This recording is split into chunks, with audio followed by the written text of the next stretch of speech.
It was a shocking sight for many this Columbus Day. Vandals target a statue of Christopher Columbus in the capital city. It was covered with red paint and had a sign chained to it that read, "Stop Celebrating Genocide." Eyewitness News reporter Alexandra Leslie is live in Providence, where reaction continues to pour in tonight. Alexandra?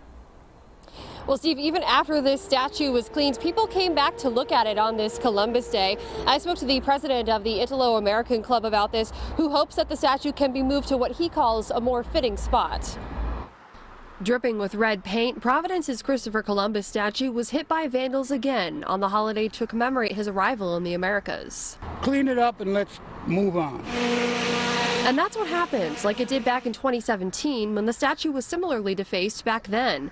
This year, there was more than paint and graffiti. A sign chained around the statue read, "Stop Celebrating Genocide." Darrell Waldron is the executive director of the Rhode Island and Regional Indian Council. He says he understands how some people would rather replace Columbus Day with Indigenous Peoples Day instead. For me, this day could become an expression of cultures that were lost, so that people would have a more understanding of what happened. It's really disrespectful to the Italian community to touch that statue. Anthony Napolitano, president of the Italo-American Club of Rhode Island, says while he doesn't think anyone should deface any statue, he expected the Columbus statue may be targeted today. But he hopes that people can understand why the holiday is important to Italian Americans. Christopher Columbus was a great Italo-American who discovered America. No matter what they say, they're trying to twist it and turn it. It's not true. That's the history that we have. Right? There's nothing's going to change it. Napolitano tells me that he has plans to make sure this doesn't happen again by moving this statue to Federal Hill. I'll have more on that part of the story coming up new at 6. Reporting live in Providence, I'm Alexandra Leslie, Eyewitness News. Thank you, Alexandra. And check out this similar scene playing out in San Francisco. A Christopher Columbus statue, also vandalized there, found covered in red paint yesterday. Below this California statue is the message, quote, "Death to colonizers." The paint has all been scrubbed off at this point, and officials are hoping surveillance video may have caught the suspects in the act.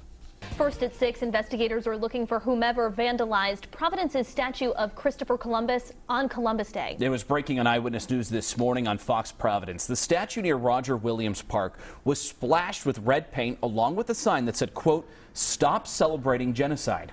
Eyewitness News reporter Alexandra Leslie joins us live from Providence with reaction from the city's Italian Americans along with a possible change for the statue come next Columbus Day. Alexandra? Well, Kim, I spoke with the president of the Italo-American Club. He says he's never understood why this statue is in the Elmwood section of the city, and he wants to propose it being moved to a more historically significant location. The Christopher Columbus statue has been in Providence's Elmwood neighborhood for a number of years. And I remember as a kid that I used to question my dad and say, why is it over there when it's not up the hill? And nobody could give me an answer. Anthony Napolitano is the president of the Italo-American Club of Rhode Island. He thinks moving the statue to Federal Hill would be more fitting. Right here on Atwells Avenue, across from the Holy Ghost Church, which is the mother church to the Italian immigrants.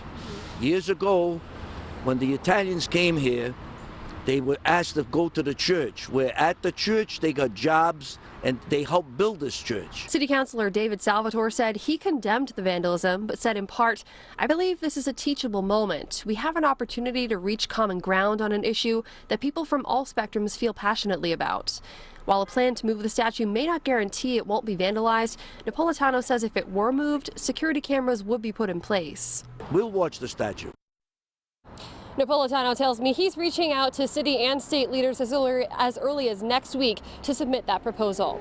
Reporting live in Providence, I'm Alexandra Leslie, Eyewitness News.